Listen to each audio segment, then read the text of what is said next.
In Fox 5 Health News, have egg yolks been getting a bad rap? Experts say if you've been keeping them out of your diet, you're missing out on a great source of nutrition. Joining us now is nutritionist Shari Bookvar. Good to see you. Good to see you too. So Shari, you know what? Yeah, you always hear, oh, egg whites, they're low fat and they're good for you, and all the bad cholesterol and all that is in the whole. But what do you think? Well, you're right about egg whites being low in fat, and it's a great source of protein. But when you throw away the yolks, you're throwing away a good source of nutrition.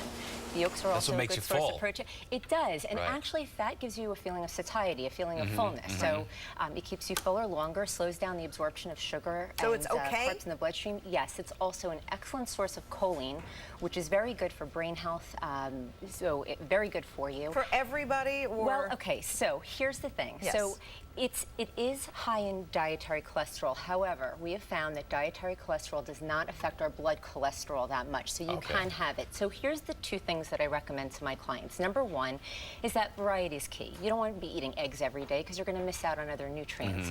But the other thing is that a lot of people come to me for weight control, and one egg, including the yolk, which has the yolk, is about 5 grams of fat. So if you go to a diner and you order a 3-egg omelet, that's 15 grams of fat before the feta or goat cheese or before any oil that they're frying it in. And the sides and everything else. So that So adds have like up. one yolk. Right. Actually, one of my favorite breakfasts is to take at home, scramble up 1 egg, along with a couple of whites, a chopped tomato, chopped scallions, and a little bit of Parmesan cheese. And to me, that's perfect. It's filling. One full egg and then a couple with the whites. A couple with the whites, exactly, but along with the fiber, with the tomato and the scallions, and it's very tasty. Good deal. All right, we also hear a lot about water, bottled water, etc. Is there any such thing as water going bad on us? So the issue is not necessarily the water itself, okay? It's, for example, if you were to pour a glass of water and put it on your nightstand, a lot of us do that.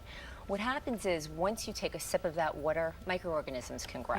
So you're pretty much okay for a day or two, but after that, you want to start over with a new glass, new water. What can also make it worse is if you're sharing it with somebody, because now you've got 2 people sharing a glass, not so great.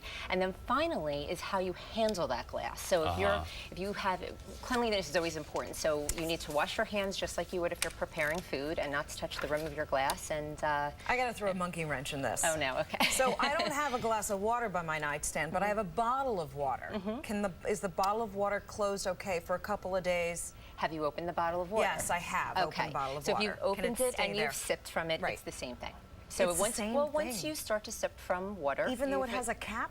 Well, you've sipped from because it your already. body So your body is the Oh, interesting. I but I'm the only one that's drinking it. Well, so 1 to 2 days you're fine, but here's what I always say: when in doubt, throw it out. It's water.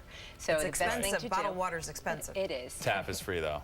Pretty much. Right. It is. And the bottled water also in the heat. If you have a bottled water in the car, be careful if it has. The bottle has BPA, so you don't want that to leach into the bottle and all that. Exactly. All right. Good points to think of as always. We appreciate it. Thank you so much. Thank you. Very good.